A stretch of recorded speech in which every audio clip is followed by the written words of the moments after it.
Can I ask po about the room I rented? Is it fully furnished or semi-furnished po? Does it have its own bathroom or is it shared? And about the Wi-Fi po? Oh wait, and the air conditioning, is there one or just a fan? Kasi po I don't really know how to use a fan po eh. Ineng, bed spacer lang ang nirentahan mo ha. Kung ganyan ang hanap mo, sa kondo ka na lang umupa ha. 3 kayo sa kwarto. May banyo na rin doon. Ikaw ang nasa itaas kaya yung 2 nasa ibaba occupied na. Bawal ang bisita, bawal maingay, bawal maarte, bawal maraming reklamo, malinaw. Kasama na sa bayad mo buwan-buwan ng kuryente pero kapag tumaas ang bill, kailangan yung paghatian yon. Kaya electric fan lang ang pwede nyong gamitin. Bawal din magluto sa loob ng kwarto pero pwede sa kusina. Magbabayad ka nga lang ng 50 pesos kada araw. 1 month deposit, 1 month advance ha. Sana malinaw to sa'yo. Kung okay na sa'yo pwede ka na lumipat next week. Yes po. Thank you po. Tunay naman na nakakainis kapag ginagamit ng iba ang iyong gamit ng walang pahintulot. Malaki ang epekto nito sa tiwala. Ganon ang problema ni Natasha at Let sa bago nilang kasama sa bahay na si Eva. Ito rin ang dahilan kaya lumapit sila sa itim na kapangyarihan. Magagawa nga kaya nilang bigyan ng leksyon ng dalaga o magiging sanhi lang ito ng mas malalim pang problema. Hoy, ayusin mo na yung taas ng higaan mo. Ngayon daw darating yung bago. Bakit? Sa taas ko ba siya? Hindi ko pa alam. Siya na lang ang pumili. Basta, ayusin mo na lang din. Baka kasi kasama nun si Ate Lilia Para namang hindi mo kilala yung matanda na yun. Makakita lang yun ng kaunting kalat, nagwawala na. Niya ka mo. Malinis naman tong room natin, no? Sino kaya yung bago na yun? Sana maayos kasama sa bahay. Sana hindi magnanakaw. Gahagi. May trauma na yata ako dun sa nakasama natin yung nakaraan. Wari pa sila nag-aaway. Yung pala balak pang tangayin ang maleta ko. Hindi sila uubra sa akin Hay, sana nga maayos na to. Ayoko rin may magnanakaw dito, no? Lalo na iniiwan ko pa naman pera ko sa maleta ko. Baka buong maleta ko ang tangayin. Iiyak talaga ako ng malala. Pero ayusin mo na yan. Malinis na rin naman siguro ang CR, no? Oo, pero may nakasampay pa ako dun Pinapatulo ko lang, mamaya ako nalang tanggalin. Wala ka namang pasok, sampay mo na sa rooftop.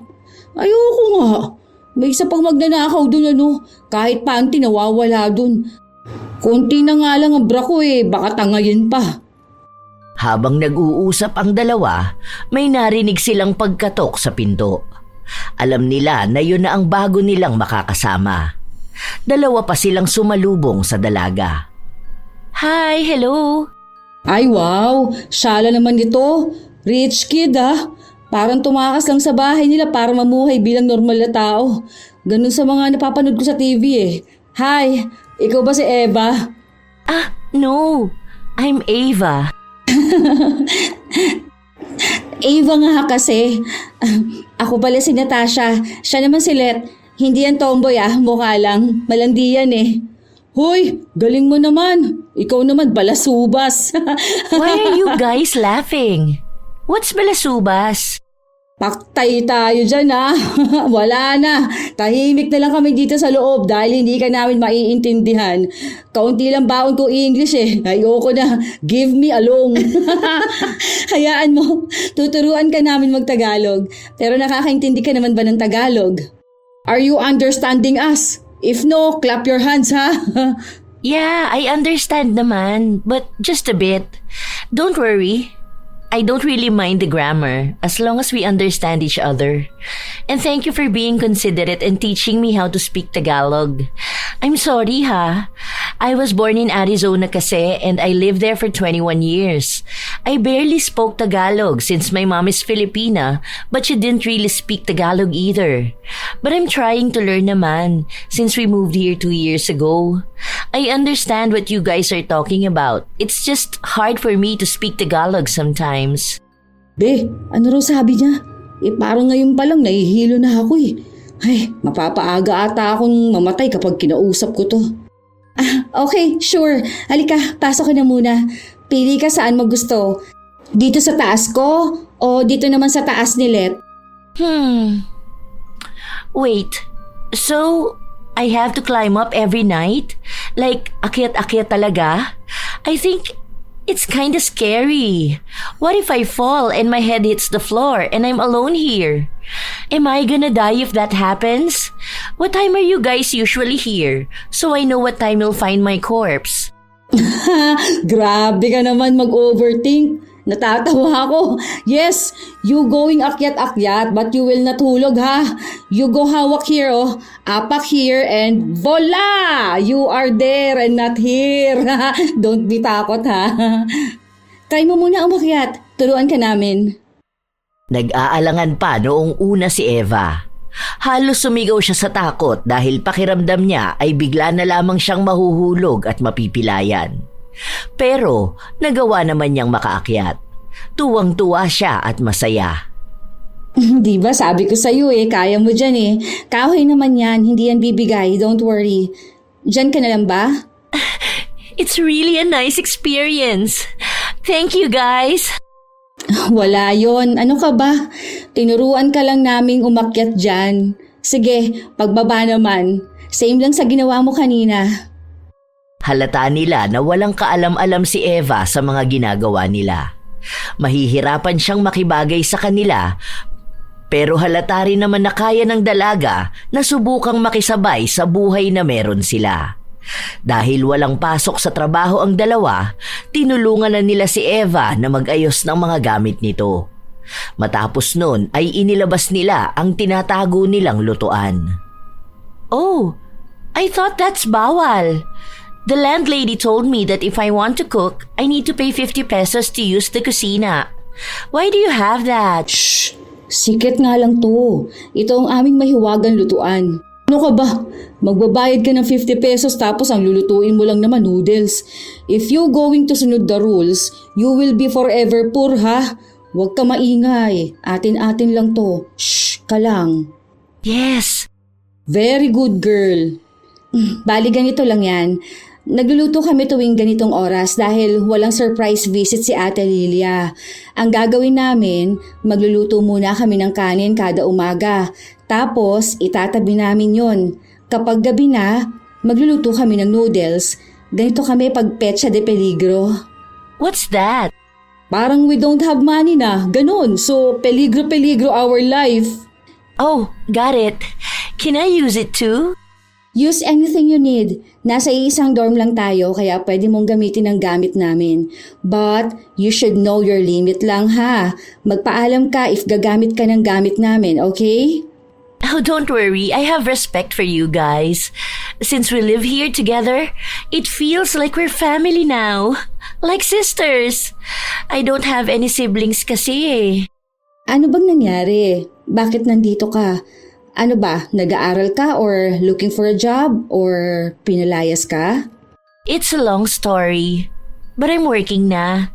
Since our house is far and I don't know how to commute, I decided to look for a place near my company. Then I saw this. I talked to the landlady and then I moved here. Oh, okay. May bahay ka pala talaga. Bakit hindi ka nalang gumamit ng sasakyan? Imposible naman na wala kayo nun mukha namang mayaman ka. Te, paano yun mag-drive dito? Kita mo traffic? Naku po, baka sa halip na 20 minutes lang nasa work na siya, abutin pa siya ng 3 hours. Ay, sabagay. You know how to ride jeep? Yes po. That's very good. Bakit hindi ka sa condo nag-rent? Itong araw yung malapit lang. Hindi naman nakikinig to. Oo nga pala. Ang layo rin ng kondo bakit hindi naman solo mo ang bahay?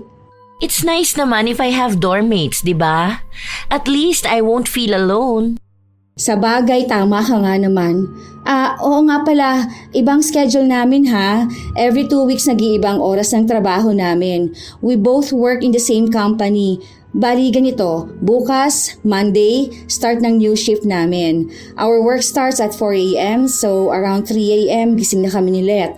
But don't worry, we're not noisy naman. Then, uuwi kami niyan around 2 p.m. Tapos tulog na siguro kami yan mga 7 p.m. Ikaw naman, pauwi pa lang yata nun. Depende sa schedule mo rin. Pero kapag ganon, please try not to be noisy ha. Kasi yung dating naming kadorm, naku, sobrang ingay niyang kumilos. Kaya inis na inis kami dahil iba nga ang schedule namin. Minsan ako lang may ibang shift, minsan si Let. Or like now, same schedule kami. Basta, respect each other's resting time lang.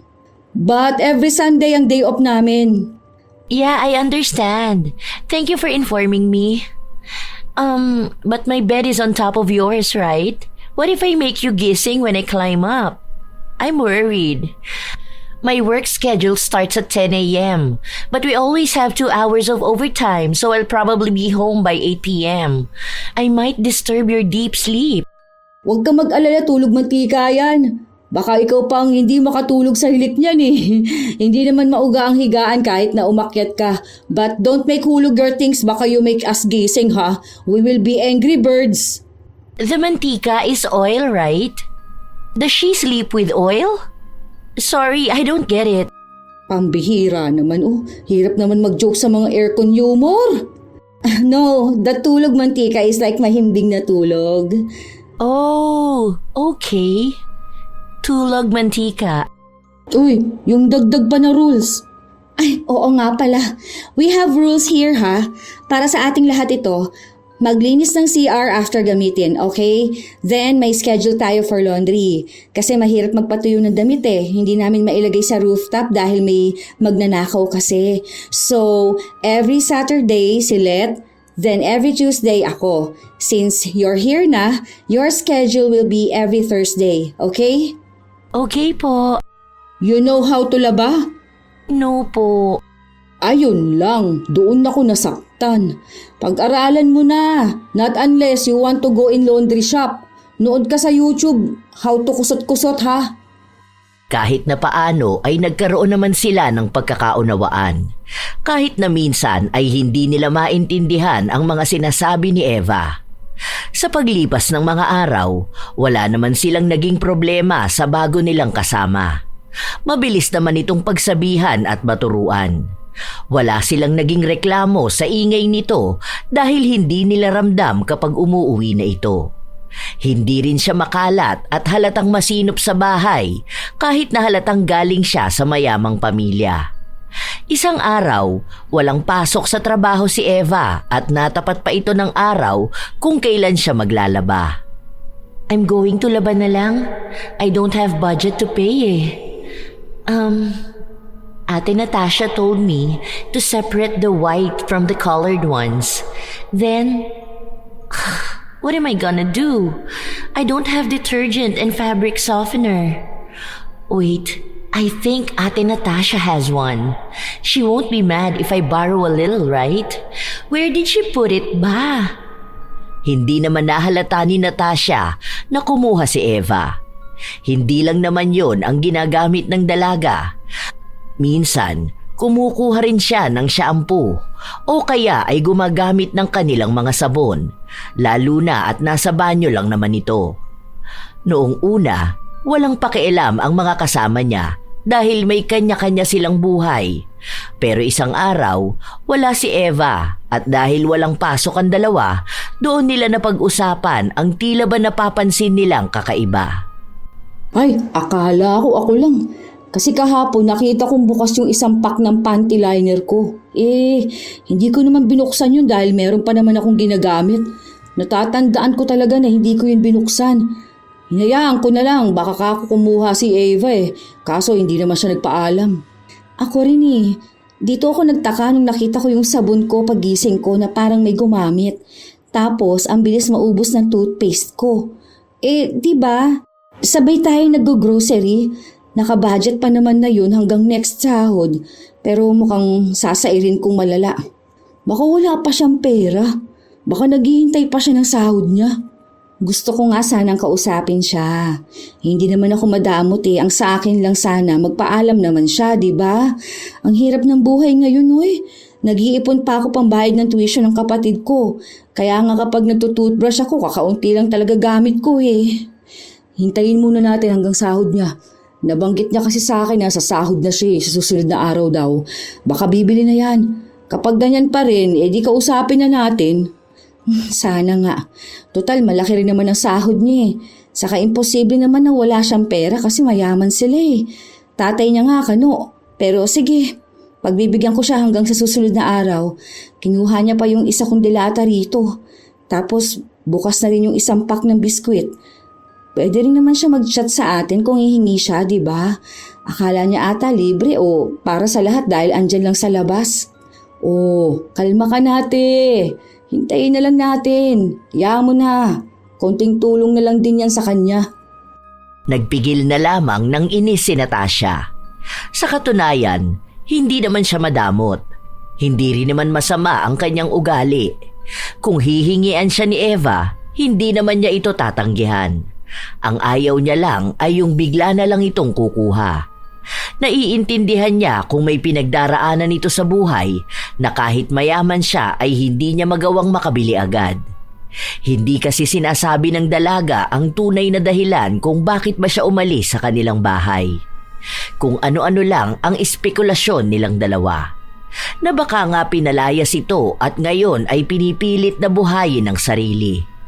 Pero nang sumapit na ang araw ng sahod ni Eva, wala man lang silang nakitang bagong binili nito. At patuloy pa rin na nababawasan ang kanilang mga supply. Nasa trabaho pa ang dalawa, pero pinag-uusapan na nila kung paano nila kakausapin si Eva. Oh, nag-reply na siya.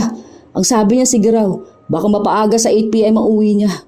Hindi mo sinabi kung bakit natin siya kakausapin? Hindi na muna. Mas maganda kung sa personal na lang.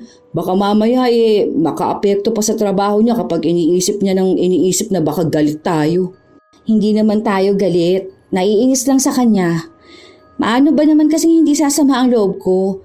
Yung binili kong pagkain, nilapag ko lang. Para kako pagising ko ng 2:00 kakainin ko na lang. Para hindi na ako bibili ng almusal ko. Pagising ko nasa basurahan na yung lagayan. Gusto ko sana magdabog para magising siya. Mabuti na lang napigilan ko sarili ko. Sobrang sama talaga ng loob ko. Hanggang ngayon talaga, te. Kasi, di ba, pagkain ko na yun, te. Kahit pa sabihin kong pagkain lang naman yun, na kesyo pwede naman ulit mabili. Pwede naman din siyang bumili nun. Kaya pa nga niyang mas mahal pa dun eh. Hindi nga siya maingay, hindi siya magnanakaw ng pera. Pero ang likot naman ng kamay niya sa groceries natin. Baka nasanay siya sa kanila, no? Yung kapag nakakita siya ng pagkain sa bahay nila, okay lang kainin. Tapos kapag naggrocery ang nanay niya, kukuha na lang siya. Sa bahay nila yun. At hindi naman niya tayo nanay, no? Hindi siya nagbibigay ng pang-grocery. Kuha lang siya ng kuha. Basta mamaya, kausapin ko yan. Nagpatuloy na lamang muna ang dalawang magkaibigan sa kanilang mga trabaho. Pero masama na talaga ang timpla ni Natasha. Kahit kasi sa trabaho nila, ang daming nangyayari na talagang nagbibigay sa kanya ng inis. Pero pinipilit naman niyang ikalma ang sarili. Lalo na't alam niyang kapag inuwi niya ang galit, baka kay Eva niya ito maibunton. Nang makauwi na sila, wala pa ang dalaga. Kailangan pa nilang maghintay ng ilan pang oras. Daming bawas sa candies ko. Halos puno pa to kanina. Ako nga nawala na yung coke ko rito. Ano ba naman to? Sana talaga umuwi na maaga si Eva para mapagsabihan na natin. Sahod natin bukas. Tiba-tiba na naman siya kapag naggrocery tayo. Dami na naman yung pagkain Saka isa pa, hingian mo siya ng ambag sa bigas Bibili ako ng 5 kilo bukas. Oh, bakit? Ubus na? Di ba inaabot pa yan bago katapusan? Isang beses lang tayo nagluluto Tuwing Sunday lang. Or kapag may isa lang sa ating nagising ng maaga. Aba, ewan ko. Nagsaing ako ngayon. Tingnan mo, walang laman yung balde. Baka nagluluto rin si Eva. Nagsasaing siya. Tapos kumukuha ng ulam sa atin. Ganun ba? Nagmukha pala tayong may inaalaga ang anak dito, ano? Hindi lang kanin at ulam. Pati drinks at meriendang biskwit. Ay, nai-stress ako sa kanya. Kala ko pa naman okay siya. Kasi mukha naman talagang maayos kasama sa bahay. Diyos ko, ano ba naman to? Hindi ba pwedeng magkaroon naman tayo ng matinong kasama? Kung malaki lang ang sahod ko, rentahan ko na lang to para sa ating dalawa lang eh. Nakaka-stress sila sobra. Tuwang-tuwa pa ako sa kanya kasi sobrang galang niya. Mahirap talaga makahanap ng tamang tao na makakasama sa iisang bahay. Kung hindi magnanakaw, maingay. Kung hindi naman sobrang makalat, o kaya ganyan kay Eva na pala ubos ng grocery. Baka nga nasanay sa bahay nila. Magsabihan na lang natin. Bata pa rin kasi. Alam mo naman ugali ng mga ganyang edad sa kanya. Tapos galing pa sa mayabang pamilya. Kausapin natin na maayos tapos sabihin natin itong mga concern natin. Oo, at talagang magpupuyat ako para lang sa kanya. Para lang mailabas ko itong mga hinaing ko sa kanya, no? Antok na ang dalawa dahil lang dapat natulog nila ay naantala dahil lang sa paghihintay nila kay Eva. Nang umuwi ang dalaga, hinayaan na lang muna nila itong magpahinga bago nila kinausap. Ang unang nagsalita ay si Natasha. Nagtanong siya kay Eva tungkol sa paggamit niya ng mga gamit nila at hindi naman ito itinanggi ng dalaga. I'm so sorry. I thought it was okay. I'll never do it again. Sorry po. Okay lang naman kung minsan lang. Pero kasi ginawa mo na kaming grocery store mo. Nung una, sige, pinagbigyan ka namin. Pero iba na kasi ngayon, ha? Sumasahod ka naman na, be. Siguro naman pwede ka nang bumili ng grocery mo. Then yung bigas din pala. May ambagan tayo doon, ha? Ikaw ang malakas magluto. Yes, I know. I cook every day po kasi to save money eh. Makatipid ka talaga, be, ano? Paano? Sa amin lahat nung kinuha mong baon. Kami ngayon ang nahihirapan. Mag-grocery ka na, ha? May mga mabibili ka namang muri. Sama mo lang sa budget mo. Doon ka talagang nakakatipid. Yes po, sorry po. Wala na yon. Basta intindihin mo lang ang mga sinasabi namin para maayos tayo rito, ha? Sige na. Kanina pa ako inaantok. Good night. Ang akala ng dalawa ay maayos na ang lahat. Lalo na nung nakita nila na may grocery na si Eva. Masaya na sila dahil nakikinig sa kanila ang dalaga. Pero ang hindi nila alam, paunti-unti pa rin kumukuha sa kanila si Eva. Minsan pa, mag-isa na naman si Eva dahil wala silang pasok sa trabaho. I like this skincare, ha? I hope Ate Natasha won't notice me using her skincare. I just really like it and it's mahal eh. And there are a lot of tissues and wipes, so I'll just get some. I hope she won't be mad at me. I just need to be careful. Sumasabay lang ang dalaga sa pagkuha kapag alam niyang marami dahil hindi agad nakikita kung may nawawala. Minsan, nakakakita siya ng pera pero hindi niya kinukuha dahil hindi naman yon ang kanyang kailangan. Habang ginagamit niya ng walang tigil ang mga gamit ng mga kasama niya, ang mga binili naman niya ang walang bawas. Saka lang yun napansin ng mga kasama niya dahil tila ba binabantayan din nila yon. Sakto pa na nagkaroon ng pagkakataon na nagpantay ang oras ni na Eva at Natasha. Dahil doon, nahihirapan ng dalaga na gumawa ng paraan para makakuha sa pagkain nila. Pansin ko, bakit hindi mo ata ginagalaw yung mga binili mo? O mga bago na yan? O mali lang talaga ako nang nakikita? I'm trying to eat less na lately. And sometimes I just buy food outside because I kinda got tired of eating the same stuff. Ah, okay. Akala ko kasi nagtitipid ka kamo, kaya bakit bumibili ka pa sa labas? Ah, my coworker is selling cheap food. It's masarap naman po. Why are you asking pala? Are you trying to say that I might kuha some of your food po ba? I'm not doing that anymore po. If I ever get some shampoo, I'll let you know naman po. Oo, alam ko naman yun. Naitanong ko lang. Sige, maliligo na ako. Habang magkaparehas pa rin sila ng oras ni Natasha, nagpahinga muna si Eva sa pagkuha ng hindi kanya.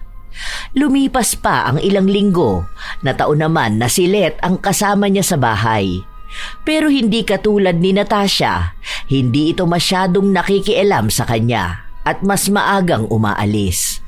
Dahil si Eva ang naiiwan, sinasamantala naman niya yon para manguha ng ulam. What am I going to eat kaya? I'll just get this San Marino na lang. Nang makuha ni Eva ang ulam, nagulat siya matapos na bumukas ang pinto. Itinago niya agad sa kanyang likuran ang hawak niya. Oh, andito ka pa pala. Hindi ka pa ba late? I'm about to leave na rin. I'm just putting some makeup on. Why are you here pala? Did you forget something? Oo, yung ID ko naiwan ko sa higaan ko. Buti na lang hindi pa ako nakakalayo. Tara, sabay na lang tayo. Wait lang, CR lang muna ako ha. Nang pumasok sa banyo si Let, sinamantala yon ng dalaga para itago sa kanyang bag ang ulam na kinuha niya. Kinakabahan siya, pero alam niyang pwede niyang idahilan na magkasabay naman silang umalis ni Let at hindi naman ito nakita ang kanyang ginawa. Yun lang ang naiisip niyang palusot dahil baka magkausap ang dalawa at maghanap ng pagkain. Nang makapasok na si Let, nakausap naman niya si Natasha na naghahanda na sa pag-uwi. Ano? Nakita mo ba kung may kinuha siya? Wala naman. Maayos naman siya. Ang nakita kong kinuha niya yung pagkain niya mismo. Mukhang natuto naman siya kahit na papaano. Maliban na lang sa pagkuha niya pa rin ng toothpaste. Pero ngayon sa akin naman siya kumukuha. Para daw balanse. Baka ubos na yung kanya. Paano ba naman ang lakas niyang gumamit? Pwede naman kahit konti. Ano yung makeup mo? Parehas kayo ni Eva ah. Ha?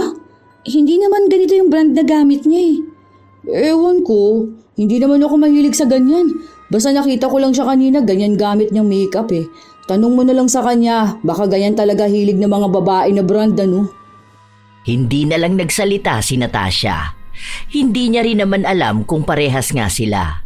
At kung sakali man, wala naman siyang problema doon. Pag uwi niya, pansin niyang may kakaiba sa kanyang higaan at sa mga gamit niya.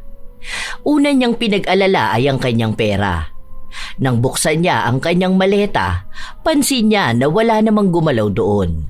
Ligtas naman ang kanyang pera. Pero alam niya at ramdam niyang may nagalaw sa kanyang gamit. Iniisip niya kung ano nga ba yun. Pero hindi niya makumpirma. Sa halip na isipin at sumakit ang ulo, isinawalang bahala na lang niya. Iniisip niya na baka nga pagod lang talaga siya. Sa paglipas ng mga araw, nagkaroon na naman ng pagbabago sa kanilang oras hanggang sa naiiwan na naman madala si Eva na mag-isa sa bahay. Isang araw, ubos na ang makeup na gamit ni Natasha. Doon niya lang kinailangang gamitin ang bago niyang bili. Pero napansin niyang bukas na ito. Hindi naman siguro ginamit ni Eva to, no? Pati lipstick ko rin. Hindi kaya pati skincare ko? Ang bilis maubos kahit na anong pagtitipid ko Ano ba to? Palala siya ng palala? Sa halip na magbago sa mga pinagsasabi ko sa kanya, mukhang ginalingan na lang. May sakit ba siya o ano man na kapag hindi niya pinakikialaman ng gamit ng iba, sumasama ang pakiramdam niya? Last warning ko na sa kanya to. Hintayin ko talaga yung umuwi mamaya. Nakakaramdam na naman ng inis si Natasha dahil ang dami na naman niyang gastos na dapat ay hindi naman nangyayari. Nang kinagabihan, hindi agad pumasok si Natasha. Mas pinili niyang kausapin si Eva kaysa ang trabaho niya. Why are you still here, ate? I thought you were supposed to be at work by 6. Half day ako. We need to talk. Sure. About what? Ikaw bang gumamit ng makeup ko? Pati yung sa skincare ko? No po Since you told me not to pakialam your things, I never did it again. And besides, I have my own skincare too. Here, look and my makeup. Pansin ko lang kasi na ang bilis maubos ng skincare ko Samantalang hindi naman ako masyadong gumagamit nun. Bibihira ako lang gamitin kapag naaalala ko. I don't know either. Have you tried asking Let? Hindi naman yun gumagamit ng skincare at makeup Oh, siya. Basta, pinagsabihan na kita ha. Huwag na sana maulit yung ginawa mo dati. Dahil baka magsumbong na kami kay Ate Lilia. Baka palisin ka rin nun dito. Ayaw pa naman namin sa lahat yung taong nangingialam ng gamit namin. Kung mahihingiin ka, dahil kapos ka sa budget, magbibigay kami. Pero yung gagamit ka hanggang sa maubos ang sa amin, ibang usapan na yon ha. Oh, sige na, papasok na ako. Hindi na nagsalita pa si Eva. Tanging tango lang ang isinagot niya. Pero kahit na ganon, hindi pa rin siya tumitigil. Patuloy pa rin siyang kumukuha ng mga gamit. Hanggang sa umabot sa punto na punong-puno na ang dalawa, pero kahit na anong sabihin nila ay hindi naman nakikinig si Eva. Hindi rin nila mapatunayan kung siya nga ba ang gumagawa dahil palagi niyang sinasabing hindi. Isang araw, katatapos lang maggrocery ng dalawa at dahil maaga silang nakauwi, naabutan pa nila si Eva na nag-aasikaso ng sarili. Ang dami na naman nating nabili, no? Pustahan tayo. Gaano katagal to? Mukhang may bago na naman makukuha ang cute na daga. Hindi ko alam. Malaking toothpaste na nga ang binili ko. Para naman hindi agad maubos. Sana magtipid din yung daga na yan. Ako rin. May mga chichirya din ako rito. May chocolates, may kung ano-ano. Para lang sa cute. Super cute na daga. Sana all. Pinariringgan nila si Eva pero mukhang wala namang pakialam ang dalaga. Hindi nila sigurado kung hindi lang talaga nito tinatanggap ang mga salita nila o sadyang hindi sila maintindihan. Noong umalis si Eva, silang dalawa na lang ulit ang naiwan. Sinubukan nilang tingnan ang mga gamit ni Eva kung may binili na ba ito para sa kanyang sarili. Itong panty liner niya rito walang bawas pero sa akin nakakakalahati na siya. Tignan mo, hindi ko alam kung bago to ah. May pangkulot siya at plancha. Di ba sinabihan na natin siyang bawal gumamit nito? Masisita tayo ni Ate Lilia kapag biglang taas ng bill natin. Baka halugugin pa tong buong dorm tapos makita kung saan nakalagay yung lutuan natin. Ang tigas naman ang ulo nito. English mo ba kinausap? Oo naman. Nag-chat ako sa kanya English kasi hindi naman ako magaling kapag nagsasalita eh. Nag-okay naman siya sa akin. Ewan, tigas ng ulo talaga. Hindi naman pwede sabihin na bata lang yan nagtatrabaho na yan. Kung naisip nga niyang bumili niyan, ibig sabihin hindi niya naiintindihang bawal nga. Masyado atang nasanay sa kanila, no? Ganun ata talaga ang mga rich kid parang nahihirapan sila mag-adjust. Pero kasi halos 2 buwan na siya rito Tapos palagi pa natin pinagsasabihan. Ewan ko kung hindi lang niya gustong tanggapin o talagang sadya na ang pagbabaliwala niya. Ako nga feeling ko sa kanya may kakaiba siyang sakit di ba meron nun? Yung parang hindi nila napipigilan na bigla na lang silang may mananakaw na gamit. Tapos kahit ayaw nila, nagagawa nila. Ang sa kanya naman, hindi naman masabi na magnanakaw yun kasi kahit pakalat-kalat pera natin, hindi naman nababawasan. Hindi niya rin kinukuha mga alahas o relo o mga mamahaling gamit natin dito. Pero ewan ko ba? Ano? Sumbong na ba natin kay Ate Lilia? Pagbigyan pa natin. Last na to. Kapag may isa pa siyang ginawa, isumbong na natin. Pero bago natin isumbong, kausapin ulit natin. Kapag matigas pa rin talaga, doon na tayo gumawa ng aksyon. Ayaw naman sana nilang magsumbong laban kay Eva, pero kung sadyang sobra na ang kanyang ginagawa, wala na silang ibang pagpipilian kung di ang paalisin na lang siya. Hindi naman nila pwedeng gawin na itago na lang ang mga gamit nila dahil sila rin ang mahihirapan. Nakatira sa iisang bubong pero kanya-kanya pa rin naman silang gastos sa kanilang mga sarili. Kahit pa sabihing simpleng bagay lang naman ang kinukuha sa kanila ni Eva, para sa mga nagtitipid ay malaking kawalan yun. Lalo na kay Natasha na talagang ginigipit ang sarili para magkaroon lang ng pera na ipapadala sa kanyang pamilya. Habang nakahiga siya at nagpapahinga, may nakita siya sa kanyang cellphone. Let, gising ka ba? Oo, bakit? Napanood mo na to? Mention kita. Ano to? Online kulam? Loko ka? O ano naman meron dito? What if ipaganyan natin si Eva? Tangik, wag naman Kawawa naman yung tao. Kausapin lang muna natin. Saka ayoko ng ganito, natatakot ako, gaga ka ba? Mamaya tayo pa mapahamak Basahin mo kasi comment section. Marami dyan nagtatanong kung paano. Stalk mo rin profile niya. Ang dami na rin nagpapa-online kulam sa kanya Mukhang totoo naman. Ano naman mangyayari sa atin? Baka naman bangungutin tayo palagi ha? Usigin tayo ng konsensya natin. Siya nga hindi nakukonsensya kapag nangungupit siya ng mga gamit natin dito eh. Hindi naman siguro siya mamamatay no? Kapag kulam, mamamatay di ba? Tanga, hindi. Merong mga pinapakulam na hindi agad namamatay. Pwede yun kunwari may papasakitin ka lang sa parte ng katawan niya, ganun. O, dahil malikot yung kamay niya, pwede natin siyang pagawa ng kulam na meron sa kamay. Alam ko pwede naman ata ipabawi kapag nakikita mong nagbabago ni. Ewan ko. Hindi pa rin talaga ako sang-ayon sa mga ganyan eh. Paano yan? Online yan ka mo, di ba? Wait, mag-inquire muna ako. Tila ba desidido na si Natasha sa gusto niyang gawin. Inihahanda niya lang ito para kapag dumating na sa puntong sagad na talaga ang kanyang inis. Nalaman niya kung anong gagawin kapag ipapakulam niya si Eva. Kaya inalam niya ang lahat ng detalye na pwede niyang magamit. Katulad na lamang ng pangalan, kapanganakan at maging oras kung kailan ito ipinanganak. May litrato naman na rin siya ni Eva dahil marami nito sa kanyang social media. Ilang araw pa ang nakalipas, tuloy pa rin si Eva sa pagkuha ng kanilang mga gamit. Hindi kumikibo ang dalawa kahit na alam na nila.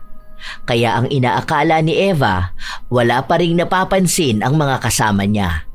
Hanggang sa kinakausap nila palagi si Eva at pinapaalalahanan nito na kailangan niyang gumastos para sa sarili niya. Dahil ganoon din naman ang kanilang ginagawa. Hindi niya pwedeng idahilan na kapos siya dahil mas malaki naman ang kanyang sahod kaysa sa kanila. Hanggang sa dumating na sa puntong ubos na ang kanilang pasensya. Pati ba naman pang-ahit gagamitin niya? Diyos ko po. Ay, hindi man lang ba siya nagkaroon ng konting pandidiri? I mean, personal na gamit na to eh. Magkano lang ba pang-ahit? Hindi porket nakalagay dito sa banyo gagamitin na niya. Mayaman siya tapos hindi man lang mag-inerte. Hindi ko na talaga kaya to. Grabe. Nagsabi na ako kay Ate Lilia ay ayaw namang palipatin ng ibang kwarto si Eva eh dahil punuan na rin daw. Ewan ko, sabi niya lang negosyo niya to eh. Hanggat wala namang ginagawa si Eva na makakasama sa atin o sa bahay, wala raw siyang gagawin. Kausapin daw natin si Eva kung may concern tayo. Sinabi ko na nga sa kanya na hindi naman nakikinig si Eva eh. Pero pinipilit niya na tayo na lang ang mag-adjust. Hindi naman daw natin kayang bayaran yung upa nun para maging atin tong buong kwarto. Bigla akong nag-overthink kung ano pang gamit natin ang ginagamit niya. What if pati tuwalya natin? Kaya pala minsan umuwi ako basa yung tuwalya ko. Iniisip ko na baka hindi lang natuyo nung ginamit ko. Ay, nai-stress na ako sa work. Pati ba naman sa kanya? Parang kailangan palagi siyang binabantayan eh. Hindi naman pwede yung ganon. Mahihirapan tayo rito kung palagi siyang ganyan. Alam mo, feeling ko, hindi yan titigil hanggat hindi nabibigyan ng leksyon eh. Go mo na kaya dun sa online kulam. Basta wag yung nakakatakot na mamamatay ha. Ayan na nga rin ang iniisip ko ngayon. Wait lang, chat ko na to. Ngayon ko lang gagawin yung ganito eh. Alam ko malito pero wala naman na tayong pagpipilian. Hindi naman siya madaan sa pakiusap kasi. Siguro kapag nakaranas na lang siya ng kakaibang parusa, doon na siya magbago. Hindi na nila pinapansin si Eva. Kapag nakikita nila ito, pinagsasabihan na lang nila na ayaw nilang pinakikialaman ang kanilang gamit. O wag niyang gagamitin kung pang-personal ito. Dahil hindi naman nila alam kung may sakit ba sila na pwedeng makahawa sa iba. Napapansin na ni Eva ang kakaiba nilang inaasta. Kaya ito na ang nagtanong sa kanila. Do we have any issues here? I feel like you're avoiding me. Did I do something wrong? Ayoko lang ng ginagawa mo. Like what? Hindi mo na dapat tinatanong ng paulit-ulit yan. Alam mo kung anong ginagawa mo. Matanda ka na, Eva. Hindi ka na bata na kailangan pang ipaalala sa'yo kung ano ang tama at mali. Ilang beses ka na rin naman naming pinagsabihan, di ba? About your stuff? I didn't pakialam naman na. I bought my own stocks. I never used anything of yours. I know you told Ate Lilia since she called me last time, asking me about the issues you guys raised. But I told her I never stole anything from you.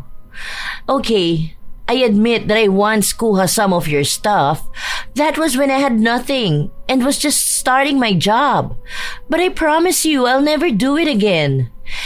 If you guys have any issue, please, let's address it now. I don't want this place to be toxic. May mga napapansin pa din kaming nagagalaw sa gamit namin. And you assumed it was me? I only did it once. But it's not my problem if you guys forget whether you used your stuff or not. Ayaw din namin ng gulo. At mas lalong ayaw namin na maging toxic tayo rito. Pero ikaw lang naman ang naiiwan dito. Okay, let's stop this. If you're not naniniwala naman, then I won't defend myself anymore. Think whatever you want. But I'm telling you, I'm not the problem here. Naging matapang din si Eva na ipagtanggol ang kanyang sarili, kaya hinayaan na lang siya ng dalawa. Alam naman nila na kung sakaling magpapatuloy si Eva sa ginagawa niya, siya pa rin naman ang magbabayad ng kasalanan niyang yun.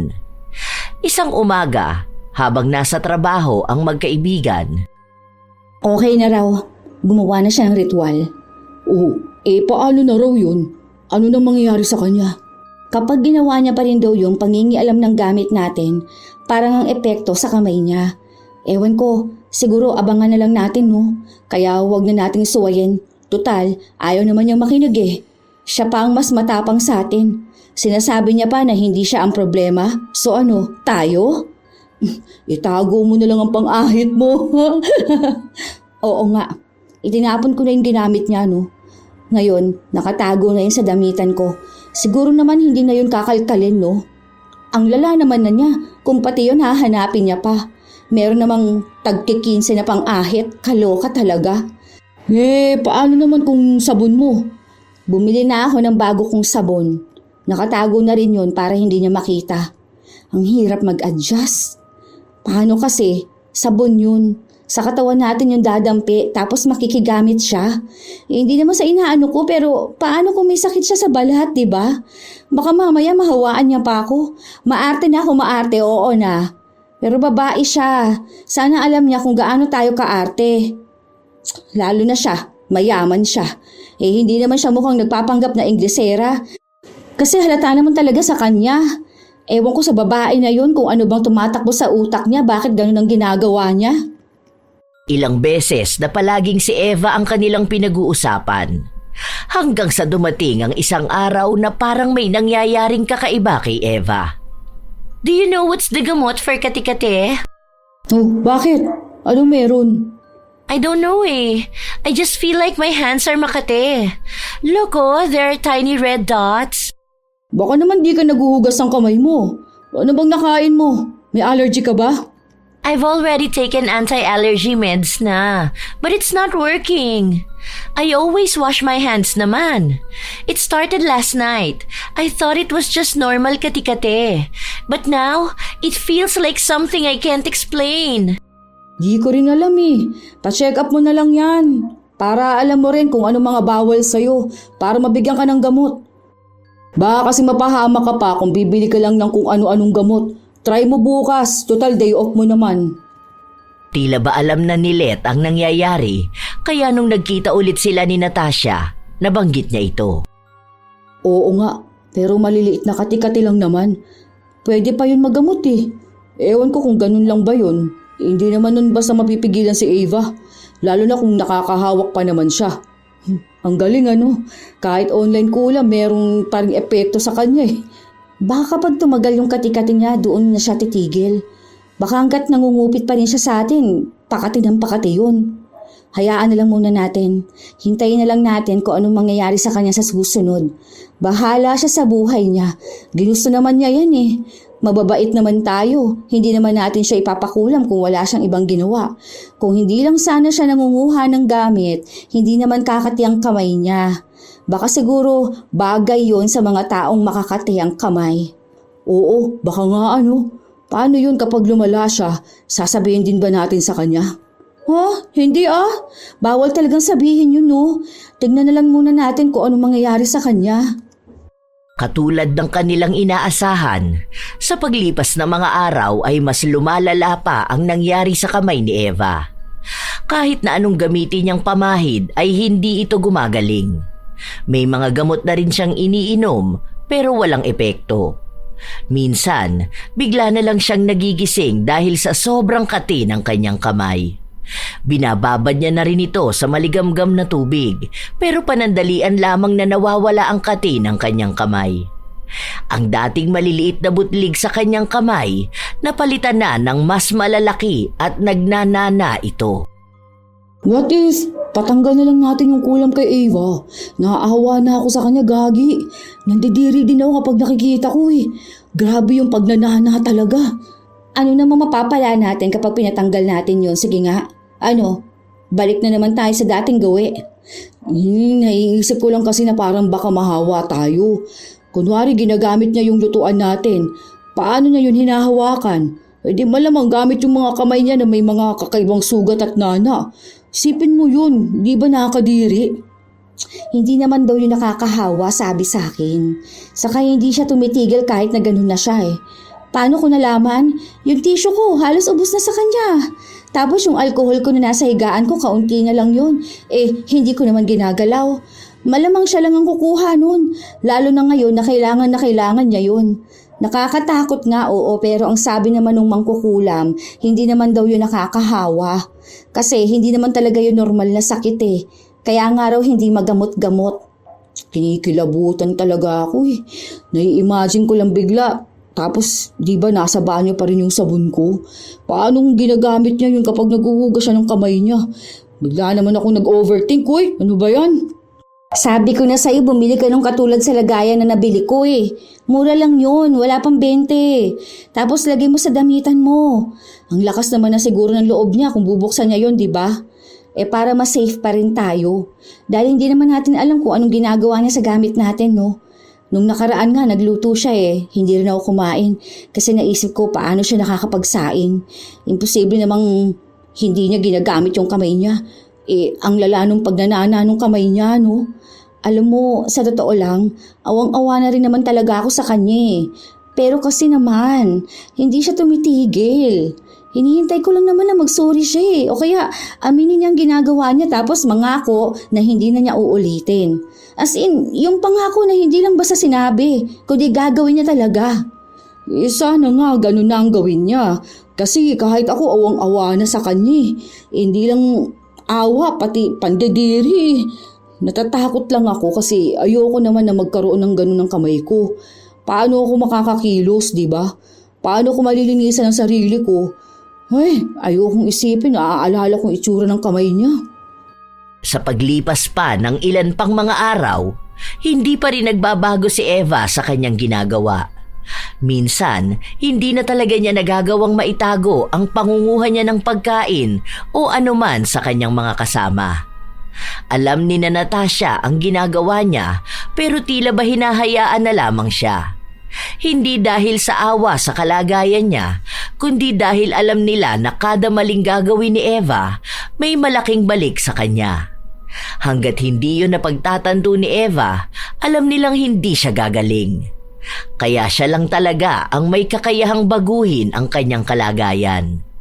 Isang araw, walang pasok si Nalet at Natasha kung saan sumabay sa hindi rin nakapasok si Eva dahil sa nangyayari sa kanyang kamay. Araw-araw yatang lumalala yung nasa kamay mo ah. And every day it's getting worse.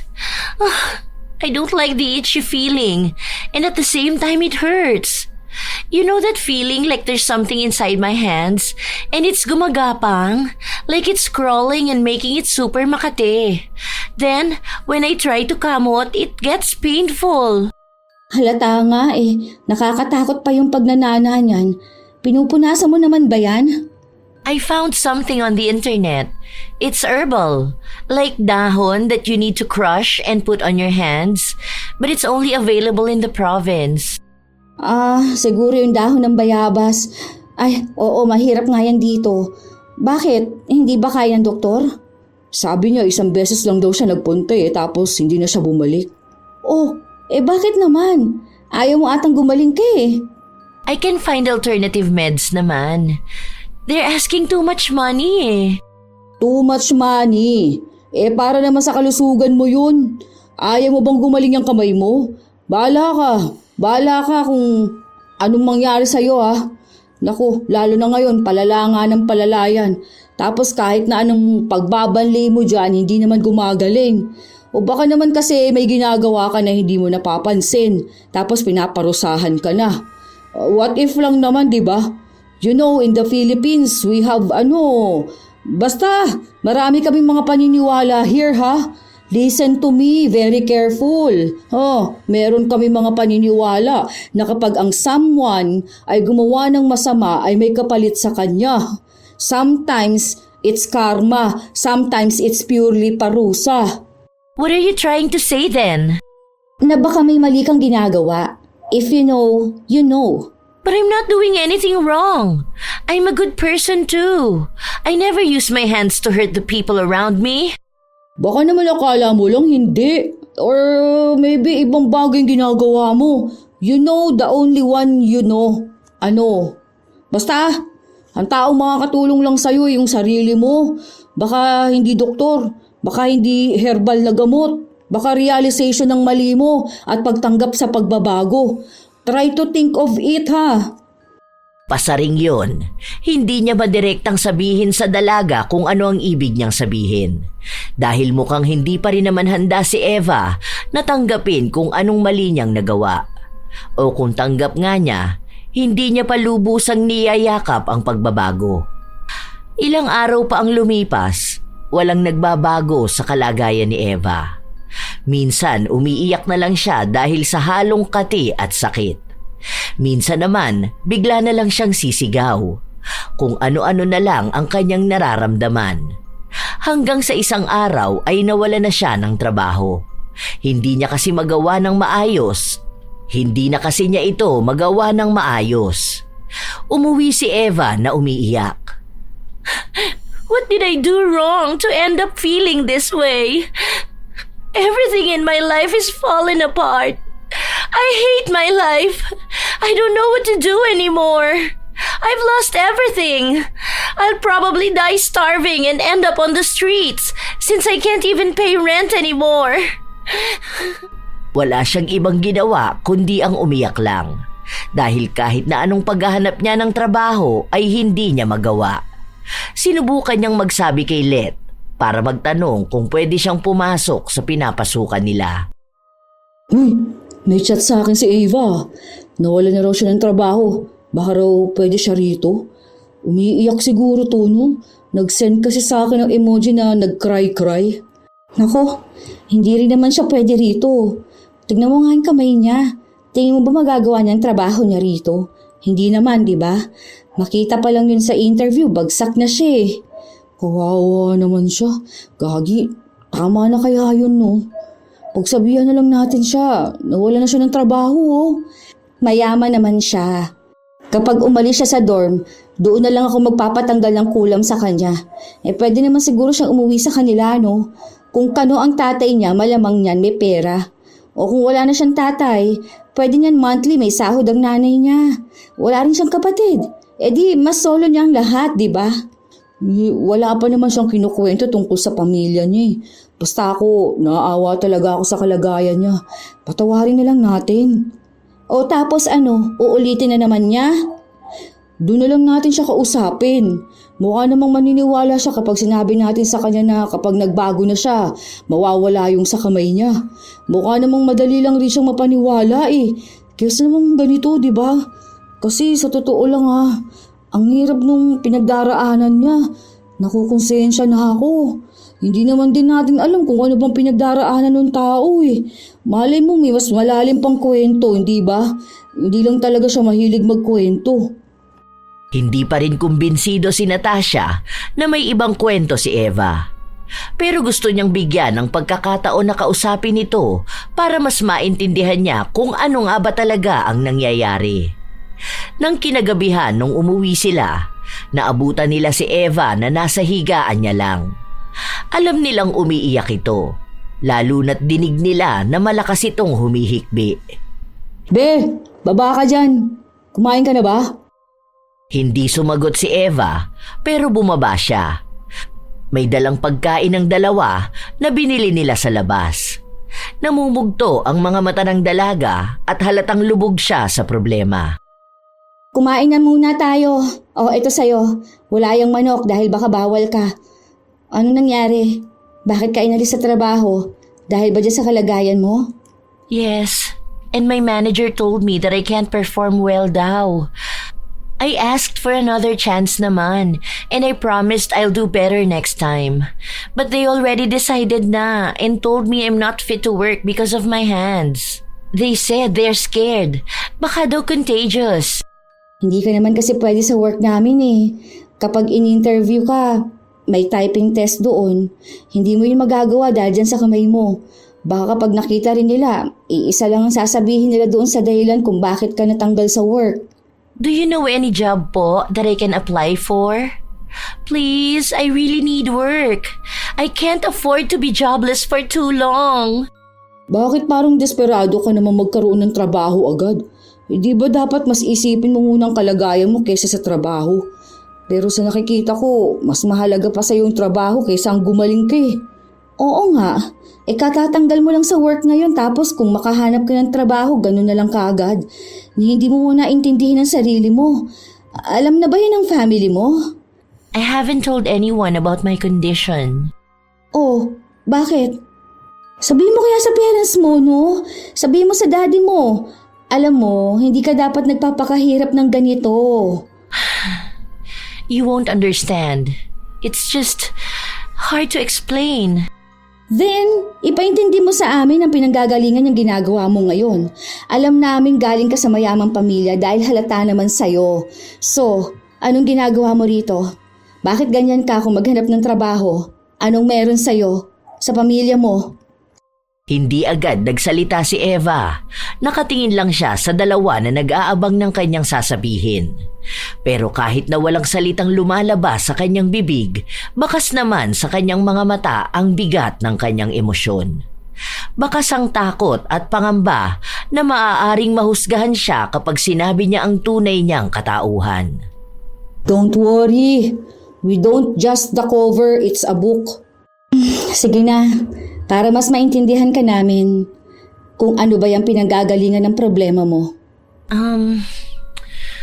We used to be rich. I mean, I grew up in a privileged family. But everything just fell apart after my dad got sick. Tapos ano, ibinenta niyo lahat ng ari-arian niyo para maipagamot siya? Kaya ba dito ka nag-dorm? Tapos pilit na pilit ka magkaroon agad ng trabaho? Yeah. We don't have anything na talaga. Our house, our land, even the other assets. Everything has been sold. But still, my dad got sick and my mom din. I'm the only one helping them.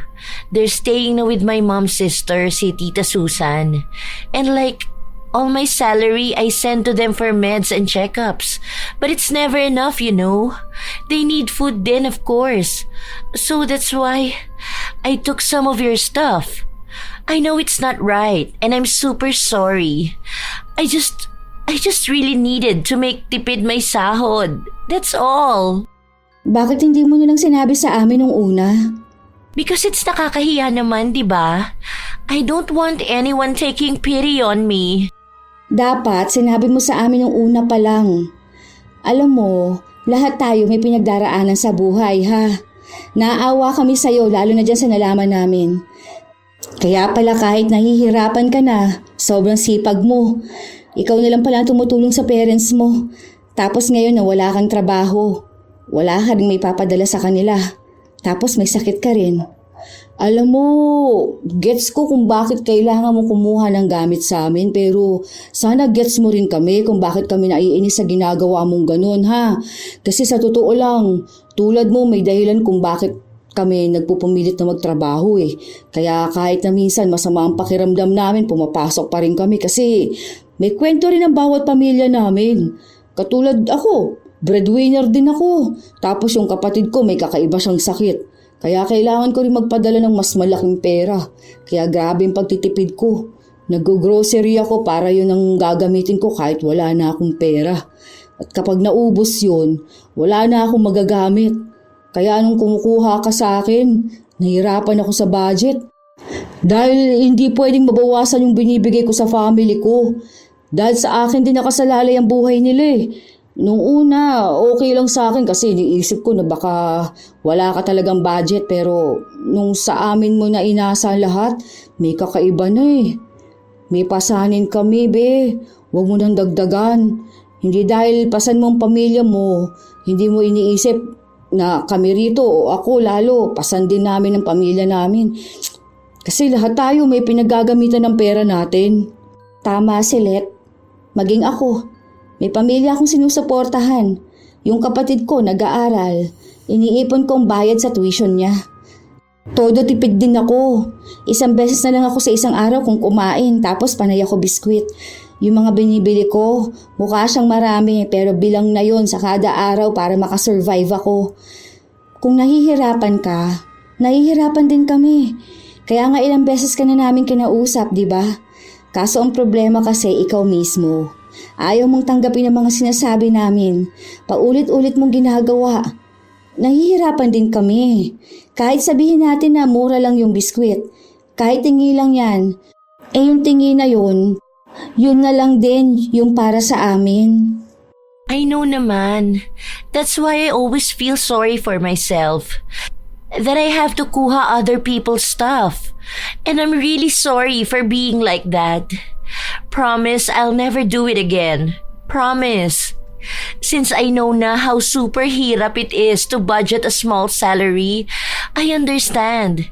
And I know naman I'm not your obligation. Walang masama sa paghingi pero wag naman sanang sobra-sobra.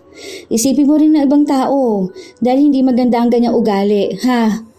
Mabait naman kami pero ayaw lang namin yung mapagsamantala na tao. Alam ko, nahihirapan ka mag-budget.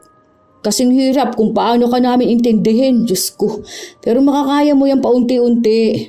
Ang gawin mo, tingnan mo, ano mga kailangan mo, tapos magkano budget mo, yun ang ipambili mo. Tapos ibigay mo sa family mo yung iba.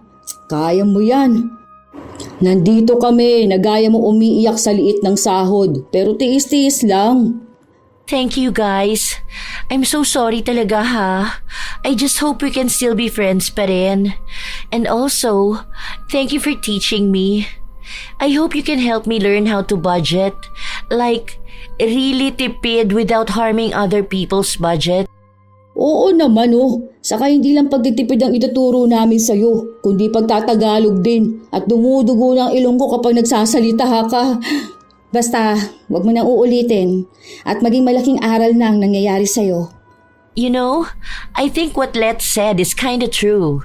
Maybe my hands are like this because I'm pakialamera, no? Ako pa talaga ngayon paano mo naman nasabi? Nothing. I just feel like it's my karma. Since I pakialam your stuff and even gamit it. It's so nakakahiya talaga. Ang cute mo talaga. Okay na yon. Don't ulit-ulit na lang para hindi kami maging angry birds to you, ha? Yes po. Kapag gumaling na yung kamay mo, saka ka nalang magtrabaho ulit. Sa ngayon, magpahinga ka nalang muna, ha? Sige na, namumugtong na yung mga mata mo eh. Nagkaroon sila ng kapatawaran. Humingi rin ng tawad si Natasha sa nagawa niya, kahit na hindi niya inamin kung ano yun dahil ayaw niyang sabihin kay Eva ang pagpapakulam niya. Habang mas lalo niya ring binigyan ng intindi ang mga bagay-bagay at ginawa ng mga tao sa paligid niya. Naging mainit din kasi ang dugo niya kay Eva kahit na hindi niya alam ang tunay na dahilan nito. Tinanggap niya rin sa sarili ang pagkakamali. Hindi lang naman si Eva ang may natutunan dahil dalawa rin sila ni Let. Nang makapasok sila sa trabaho, doon lang nila napag-usapan ang tungkol kay Eva. Grabe pala, no? Kawawa nga si Eva. Pero at least natuto naman na siya. Aware siya sa naging pagkakamali niya. Paano na yan ngayon? Ano nang sabi ng mangkukulam? Para sana alam natin kung paano siya gagaling, di ba?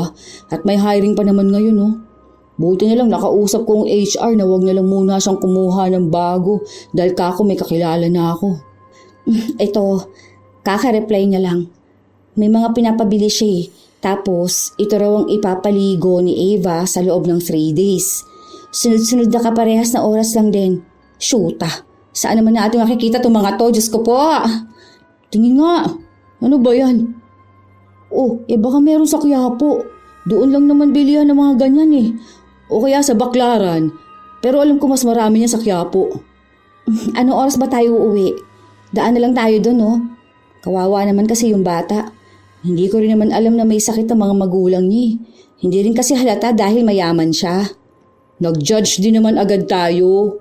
Pero medyo nakatulong pa rin naman yan lalo na nalaman niyang may mali talaga siya. Turuan na lang natin sa buhay. Hindi pa sanay sa hirap eh. Pero mukha namang determinado siyang makapag-adjust sa bago niyang buhay. So, okay na yun.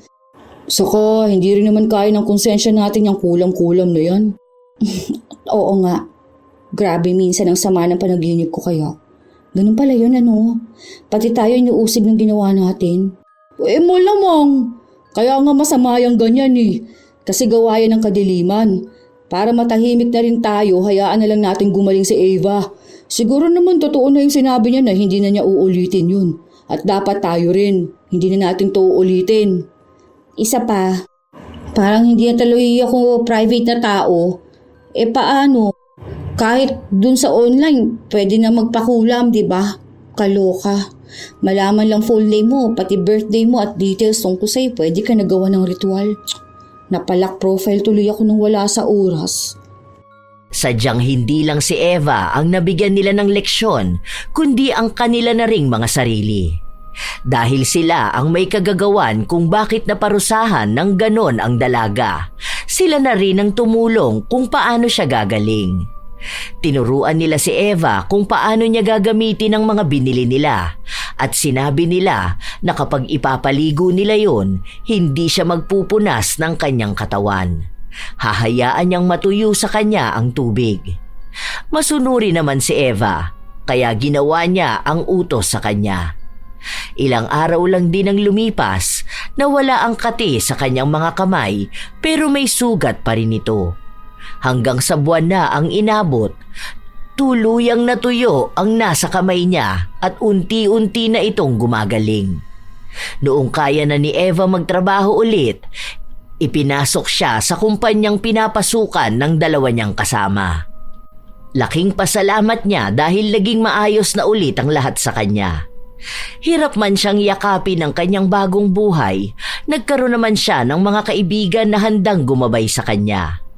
Ang sabi niya pa nga, sila na ang kanyang mga ate na pinapagalitan siya kapag mali ang ginagawa, pero tinutulungan pa rin siya para matuto. Pare-pareho na silang may ipinaglalaban sa buhay. Mga tao na nagtatrabaho para sa kanilang mga pamilya. Sa paglipas ng panahon, silang tatlo na lang ang nagsama-sama sa iisang bubong. Naging maayos ang samahan. Kapag may kailangan ng isa ay nakaalalay naman ang isa pa. Wala na ang ugali ni Eva na gumagamit ng gamit ng iba. Natuto na rin siyang magbahagi ng anumang meron siya. Hanggang sa isang araw, Happy birthday to you! Happy birthday to you! Maligayang kaarawan, Ava! No! It's Ava! Okay lang yan, parehas lang naman yun. Birthday mo pa rin naman. Thank you. Mali. Maraming salamat aking mga kaibigan. Ako'y... I love you. Ako mahal kayo. Mali. Mahal ko kayo. Ayon! Natuto rin ang bata ko. Akala ko gusto mo pang maaway ulit eh. No, ayaw na kaaway. Gusto ko happy lang. Nice! May natutunan ka talaga sa amin ah. O sige nga, anong Tagalog ng cake? Ha? May Tagalog ang cake? I don't know. Sige nga, ikaw nga raw. Anong Tagalog ng cake? Siguro kumain lang tayo, no? I'm starving na eh. Yeah, let's kain na. I have pansit here. Meron ding lumpia. My favorite! Oh my God! Thank you mga ate ko.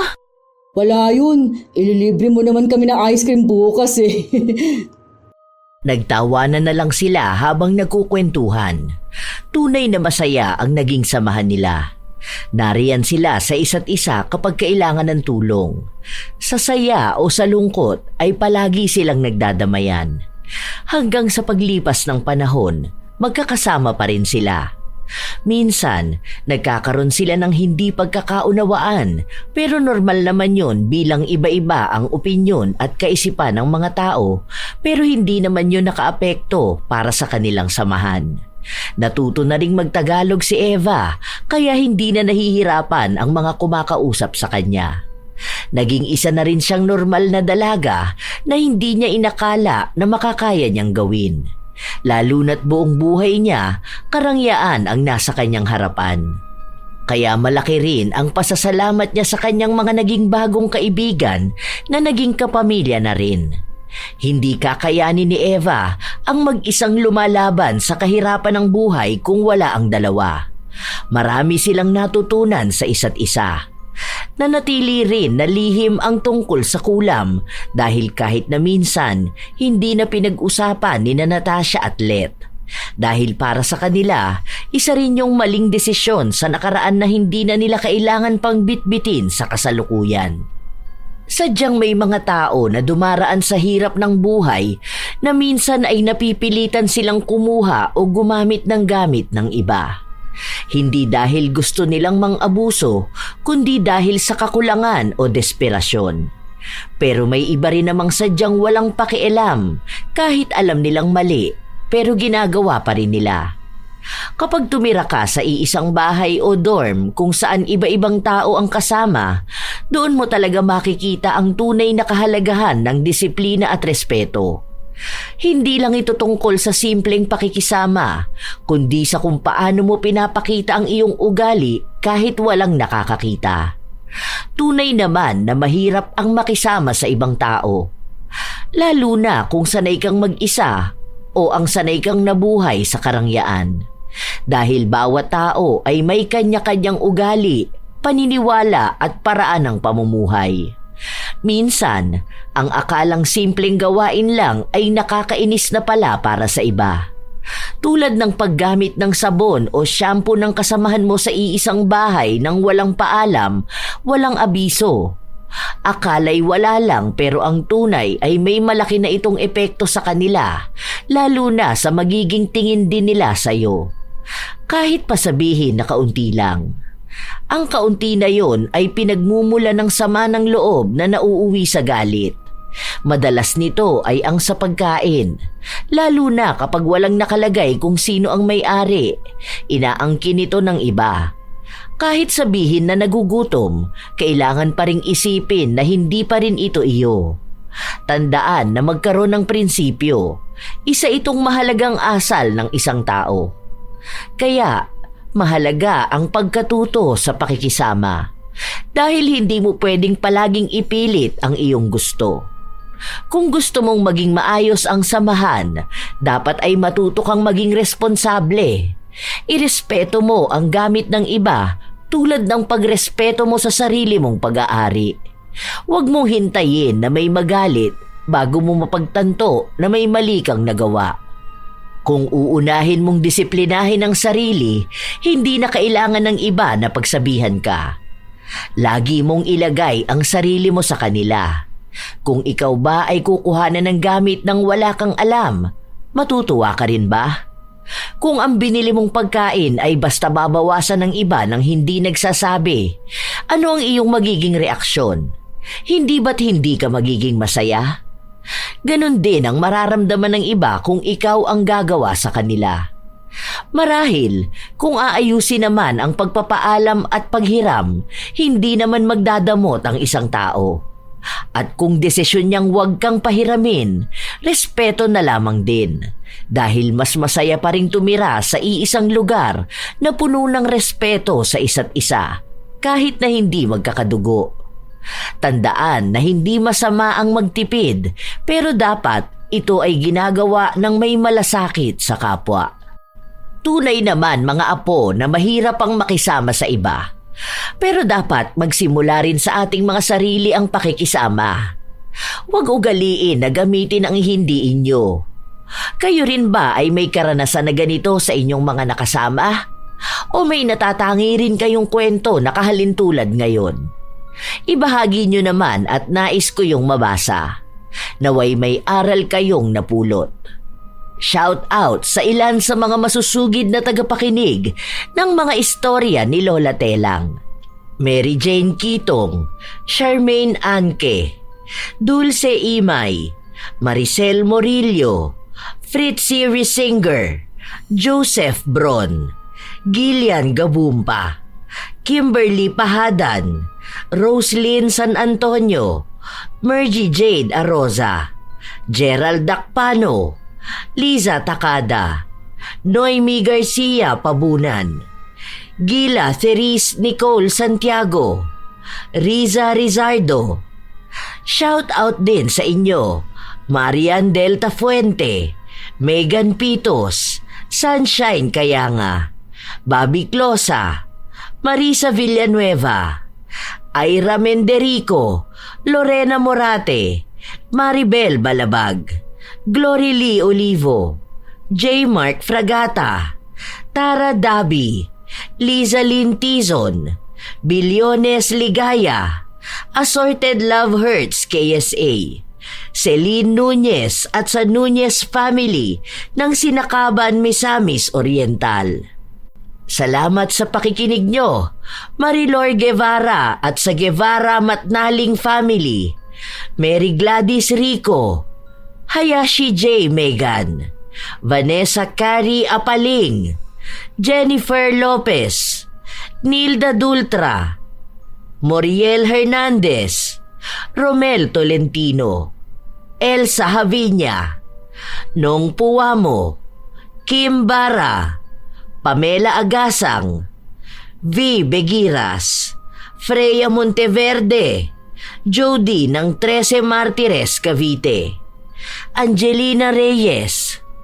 Shout out sa mga apo kong sina Sydney Crosswind, Supladang Pasaway, Lovely Rose Roa, Kimpoy Feliciano, Hazel Fiesta, Marida Lightworker, Gia Gigi, Francisco Neng at Jeremy Saranillo Francisco, Matt Sarol, Mel Santarita, Esteli Reyes at sa Reyes family ng Marikina City, AJ Chuan ng Subic Sambales, Vicky Yabut, Roy Lacandalo, Josefina Fuelias, Febe Rañada, Mike James Tapak, Will Maleses, Leonisa Cobo, Lurian Vitalicio, Jenny Suzuki, Raquel Hasegawa, and to her husband Mitsuru, Maria Lee Nakagawa, Lynn Hasegawa, Elise Padilla,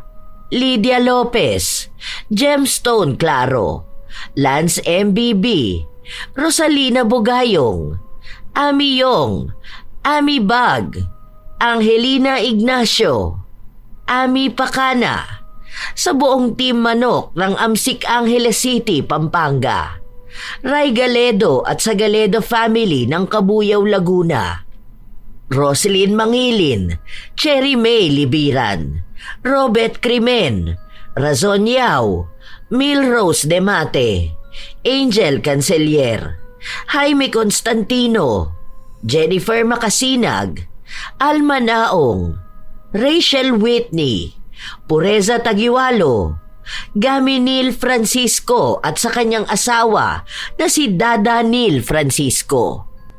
Ito ang inyong Lola Telang at maraming salamat sa palagi niyong pakikinig, mga apo.